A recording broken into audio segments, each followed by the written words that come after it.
Herkese merhaba sevgili dostlar, kanalıma ve yeni videoma hoş geldiniz diyorum. Öncelikle ben Tugay, nasılsınız, iyi misiniz? Bugün taktikal strateji bilim kurgu harmanı bir oyunla karşınızdayım. Oyunumuzun ismi Warp Nights. Bazı ülkelerde Early Access'te, yani kapalı beta aşamasında, ama APK dosyasını bulursam açıklamalar kısmına senin için bırakırım. Bir kontrol etmeni de tavsiye ederim. Bu oyunda komutan rolündesiniz ve 40'tan fazla 3D operatif karakteri yönlendirerek futuristik savaşlara girebiliyorsunuz. Yani bu ne demek oluyor biliyor musunuz? Oyun içerisinde kart tabanlı yetenekler, ışınlanma saldırıları, warp strikes ve strateji konumlandırma. Ben bunu şuna benzettim. Bunu okuduğumda Girls Frontline Elysium oynadınız mı bilmiyorum ama ben sadece öğreticiyi oynadım bu arada. Hiçbir şey oynamadım. Bir levelim zaten. Profilimden de bakabilirsin. İstersen bir settings ayarımıza bakalım. Buradan setting'e bakalım. Neler varmış. Bizim için language önemli. Language'de şu anda sadece İngilizce görebiliyoruz. Buradan sound'ları görebiliyoruz. Bence biraz daha şunları indirebiliriz. Ben ayarlamıştım ama grafik settings'imiz var. Burayı 60 yapabiliriz. Onun dışında ultra'da zaten her şey. Game settings'te de bu şekilde her şeyinizi ayarlayabiliyorsunuz. Tamam, istersen başlayalım. Ne dedim bu işe? Bir tur oynayalım, görelim, ondan sonra çıkalım, tekrar menülerimize bakalım. Olur mu? Konuşmaları hızlı geçerim. Bildiğiniz, yani bana göre Girls Frontline Elysium, yani iki tane karakterimiz var zaten. Bu karakterleri de büyük bir ihtimalle gacha sisteminde, yani recruit sistemiyle elde edersiniz. Belirli materyaller toplarsınız, onlarla çekme sistemi üzerinden 10'lu çek, 20'li çek gibi sistemlerden, işte 100 tane çek, 200 tane çek gibi. Birazcık sesi sanki fazla gibi ama buradan indiremiyoruz. Okey, tamam, onu sonra bakarız ona. Şu anda tek bir karakterimiz var. Birazdan diğer karakterimiz gelecektir. Oyunun yapısı bildiğiniz Girls Frontline Elysium. Yani değişen hiçbir şey yok. Sadece siz yönlendiriyorsunuz, kart atıyorsunuz. Otomatik ateşleme sistemine sahiptir. Tabi bu oyunlar Türkiye'de insanlara çok gösterilmiyor. Çünkü oynayan yok. İkinci karakterimiz geldi. Onu da siz yine bu şekilde konumlandırabiliyorsunuz. Bunların da ateş ettikçe ulti sistemleri doluyor. Yani ultileri de var, özel yetenekleri. Onları da siz kendiniz bu şekilde karta tıklayıp, mesela tıkladığınızda bu şekilde konumlandırdığınızda otomatik zaten ateş ediyor ve ultilerini atıyor. Tabi ne kadar seversin bilemem ama ben bu tarz oyunlarda biraz seçici oluyorum. Yani Raid Shadow Legends gibi sıra tabanlı RPG'leri değil de bu tarza yakın taktikal, kart tabanlı karakter konumlandırma stratejili oyunları da oynayıp kanalımda paylaşıyorum. Tabi daha çok mobil oyun oynarız bu kanalda. Biraz da 2026'ya giriyoruz. Oyunlar hızlı hızlı geliyor. Bu arada storyleri oynarken bölüm sonlarında bosslar da olur. Onları da kesersiniz yüksek ihtimal. Öyle devam eder oyun yani. Konuşmaları hızlı geçelim. Bizim için hiçbir önemi yok konuşma. Biraz daha sesini kısabiliriz sanki. 2 level mi olduk? Hayır, SR karakter verdi. Tamam, işte SSR karakterler falan var. Bir geri gelelim istersen. Menüden bunlara bakabilirsek bakalım. Recruit sistemini sana göstereceğim şimdi. Bir saniye beni beklersin. Sound sektikten şunu biraz şöyle 80'e alalım. Bak mesela şöyle mağazamız varmış ama tıklayamıyorum. Ha, 1.5 oyna diyor. Recruit'i de gösteremiyorum. 1.5 oyna diyor. Şu anda biz 1.2'de miyiz ona bakalım. Ama 1.5'e kadar, neyse 1.2'deyiz. İstersen gel oynayalım. Yeni karakterimizi de buraya koyalım. SR karakterimizi de. Diğer menüleri görmek için 1.5'i oyna diyor. Şu an 1.2'deyiz. Yapacak bir şey yok. Biraz oynayalım. Sesini de kıstık. Görünüm olarak, harita tasarımı olarak dinamiksel anlamda da çok iyi. Optimizasyonu da iyidir zaten. Çok fazla telefonları zorlayacak bir oyun değildir yani. Zannetmiyorum. Geçelim bunları.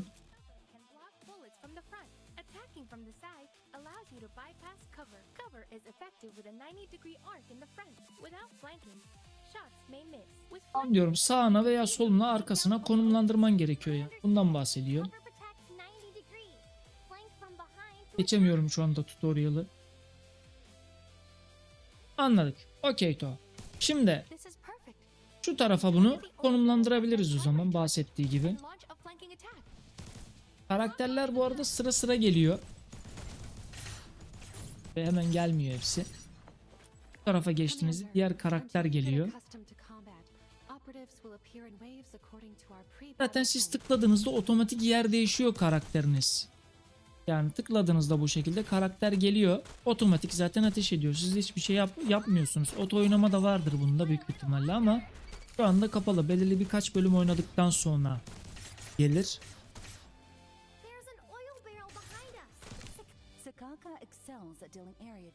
Buraya koyalım o zaman. Buraya koyabiliriz.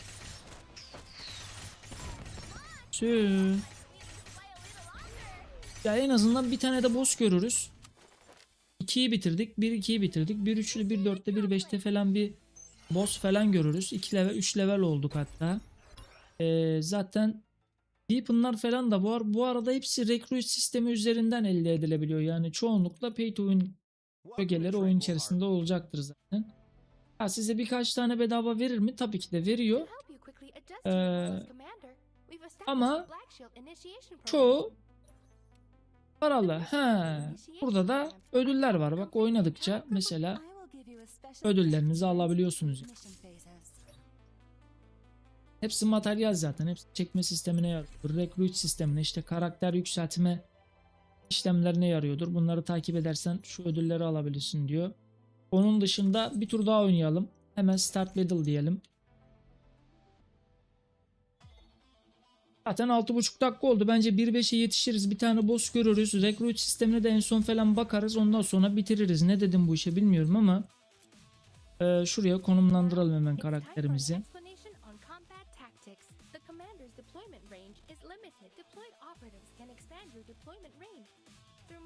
Yani onun range'inin içerisine koymamalısın diyor. Damage yeriz çünkü. Onlardan falan bahsediyor.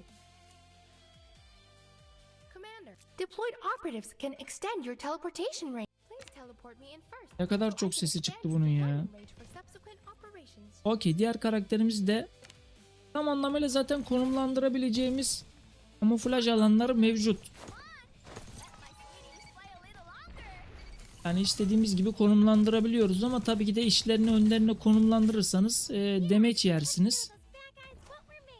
Bu şekilde kuşatma şeklinde diyebilirim, konumlandırırsanız daha çok işinize yarar ama bu bölümler tabii ki de nasıl söyleyeyim, ilerledikçe zorlaşıyordur. Çünkü karakterlerinizi level attırıyorsunuz. Karakteri level attırdıktan sonra silahlarınızı aynı şekilde upgrade ediyorsunuz. Aynı şekilde upgrade ettikten sonra yani karakterleriniz de güçlendiği için bölümlerde güçleniyor. Başka bir yere koyamıyorum. Şunu koymayalım bence şu anda. Şu anlık böyle iyi. Arkada koyabileceğimiz bir yer yok zaten. Burayı da patladı. Kendi patladı zaten. Ya oynanışı bence güzel. Ama dediğim gibi Türkiye'de bu tür oyunları çok gösteren kanallar yok. O yüzden birçok kişinin de zaten bu tür oyunlardan haberi yok. O yüzden ben de böyle bir şey yapıyorum. Dediğim gibi yeni mobil oyunlara da kanalımda yer veriyorum. Hoşuma gidiyor yani denemek, oynamak, kanalımda paylaşmak. Ben herhangi bir şey de kazanmıyorum şu an böyle. Kazansam da bir şey değişir mi? Bence değişmez. Yine ben aynıyım. Çünkü ben bu oyunları arka planda zaten oynuyordum yani burada paylaş. Buraları geçiyorum. Hızlı geçiyorum. Ana menüde bir iki bölüm daha oynamamız gerekiyor ya. Recruit sisteminin açıldığını zannetmiyorum. Yeni karakter aldık. Bu da Ray'miş. Elinde bir kalkanımız var. Burası 1-3 mü?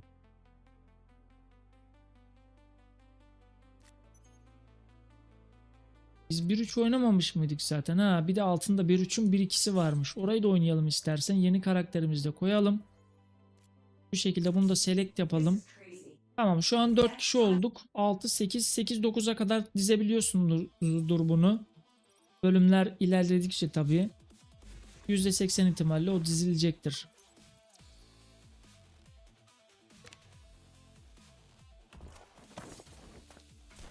Bunda kalkan olduğu için bunu da ön saflara atabiliyorsunuz. Kesinlikle sıkıntı olmayacaktır.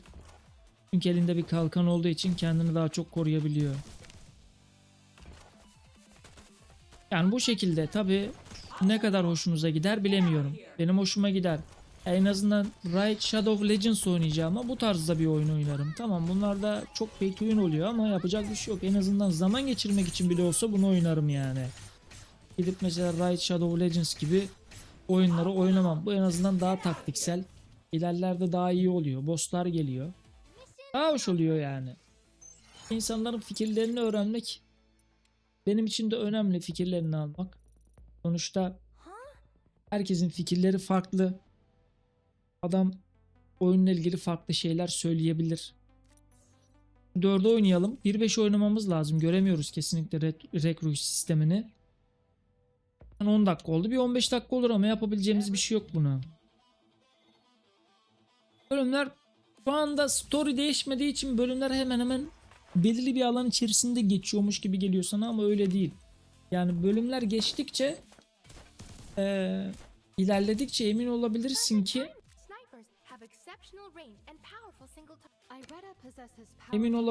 bu bölümlerin tasarımları da değişiyor.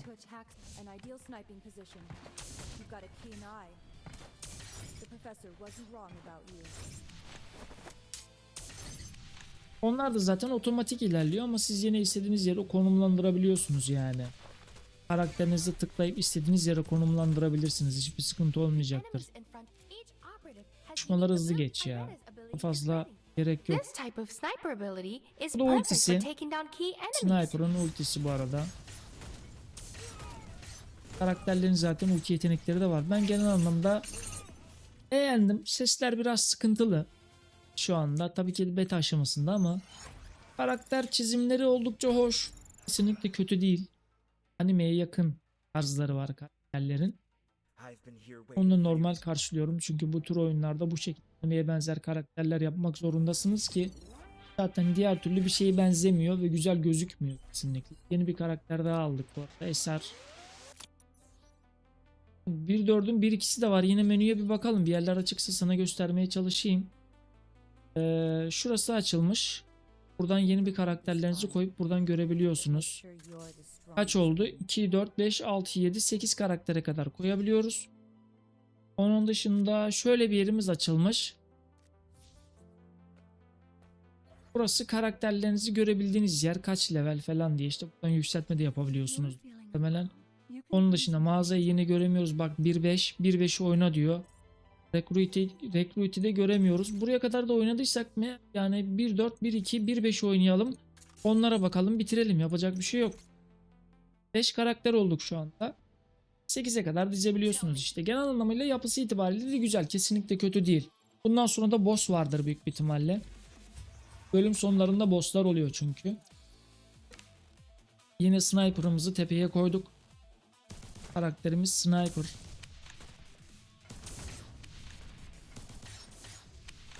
Ne dedim bu işe bilmiyorum. Tabi senin de fikirlerini almak isterim yani. Bunun da bir ultisi var. Bu şekilde ultilerini de atabiliyor koyduğunuz. Bayağı iyi oyun. Kötü değil. Kesinlikle mekaniksel anlamda da iyi. Ama tabi diğer sıra tabanlı RPG oyunlara göre bu da daha çok pay to win olacak. Emin olabilirsin. Bir yerden sonra para vermen gerekir. Bunu bil.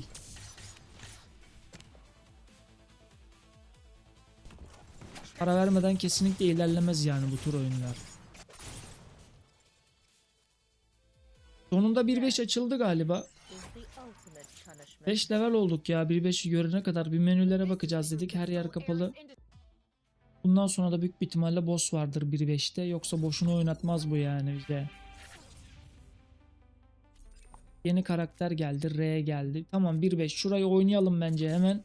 Bir ana menüden bakalım. Tamam 2, 4, 6 karaktere kadar dizebiliyormuşuz. 6 karakter olduk zaten. Hadi bakalım ne dedim bu işe? Haydi. Yeniden bir tane öğreticisi var. Silahların menzillerinden bahsediyor. Range'lerinden bahsediyor. Ya zaten birçoğu otomatik ateşleme sistemine sahip ya. Sadece karakterlerin range'lerine girmemeniz yeterli olacaktır.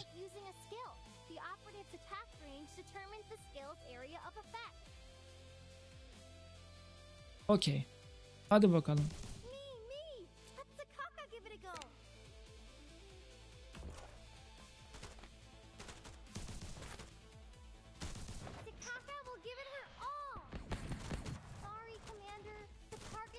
Ne diyorsun bu işe? Beğendin mi oyunu bilmiyorum ama ben bir tık beğenemedim. Yani niye beğenemedin diyecek olursan ya Girls Frontline Elysium mesela bundan dinamiksel ve oynanış anlamında daha iyiydi. Oyun oynamış birisi olarak söyleyeyim bunu. Bu oyun da iyi ama sesleri falan, vuruşları falan, çıkan sesler de çok basit kalmış gibi sanki. Ana temel altyapısının da o kadar iyi olduğunu düşünmüyorum kesinlikle. Kesinlikle o kadar iyi değil. Ya tabi kişiden kişiye de değişir ama şu anda beta aşamasında. Tabi de çıkmamış bir oyun, buna göre de değerlendirmek lazım. Globalde de çok farklı bir şeye de evrilebilir. Hiç de belli olmaz. Çünkü oyunlar betadan çıktıktan sonra çok farklı bir şeylere evrilebiliyorlar. Kesinlikle değişebiliyor. Oyunların yapısal anlamda veya marketsel anlamdaki işleyişleri. Kesinlikle değişebiliyor.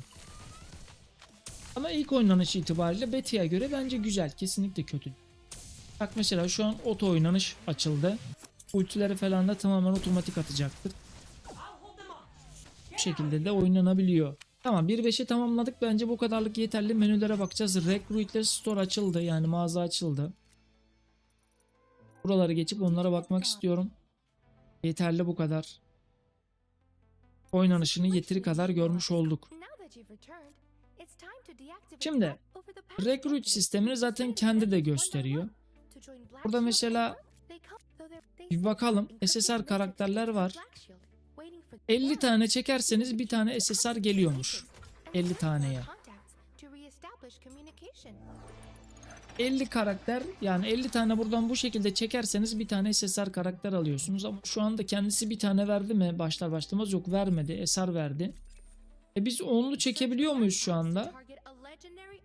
33 tane var bizde. Bak bir tane çektik. Hangisini istersen diyor. Tıkla diyor. Seçebiliyorsun da mesela. İstersen gel çekelim. 30 tane. Rastgele içerisinden yine çıkabiliyor. Nerede oynadıkça karakterlerin ilerlemesine göre materyal veriyor. Burayı geç. Biz Recruit sisteminden istersen seninle onlu çekelim. 30 tane elimizde varken oynadık. Belki SSR gelir aralarından. Görmüş oluruz. Yok 2 tane SR attı. Bu şekilde weapon'lar da var. Weapon'ların da SSR olanları var. Onu da bilmeni istiyorum yani. Bir onu daha çektik. Weapon'lar da var. Onları da çekebiliyorsunuz bu şekilde Recruit sistemine bağlı. Aynı şekilde SSR silahlar da var. SR bir tane daha silah geldi. Bunu da geç. SSR yine göremedik. Bir tane daha çekelim belki. Bir ihtimal. Çıkmazsa zaten 50'de garanti veriyor da. Belki araya kaynayabiliyor ya. Çıkabiliyor yani. Geldi bak. Bir tane geldi. SSR geldi. Bir karakter aldık. SSR karakter. Bu şekilde yani. Belirli bir yerden sonra tamamen şansa bağlı oluyor bu. Burayı geç. Burayı sana göstermiştik. Altta ne varmış? Burayı geç. Şimdi sana şeyleri de gösterelim. Bak buradan da silahları çekebiliyorsun. Aynı şekilde bunları da SSR olanları var. Burada yine karakterler çıkıyormuş. Yine 50 tane çekersen burada da yine silahlar var. 300 tane çekersen diyor. Şurada da 50'şer tane. Silahlarda 300 tane çekersen geliyormuş SSR. Mağaza sisteminde ise şu anda zaten TL birimi yoktur da yen birimi var. Tamam, materyallerden alabiliyorsunuz aynı şekilde. Başka bir şey yoktur. Kapsüller falan vardır yani. Ne bir de kostümler vardır. Başka bir şey yok zaten. Aynen o şekilde. Bilmiyorum. Bir sonraki mobil oyunlarda görüşmek üzere. Fikirlerini de tabii almak isterim ama çok da beğendiğimi söyleyemeyeceğim. Girls Frontline Elysium biraz daha iyiydi sanki. Oynadığım için söylüyorum. Onu da oynadım çünkü. Onu da betasına katıldım. Buraya kadar da izlediysen çok teşekkür ederim. Bir sonraki mobil oyunlarda görüşmek üzere efendim. Hoşça kal.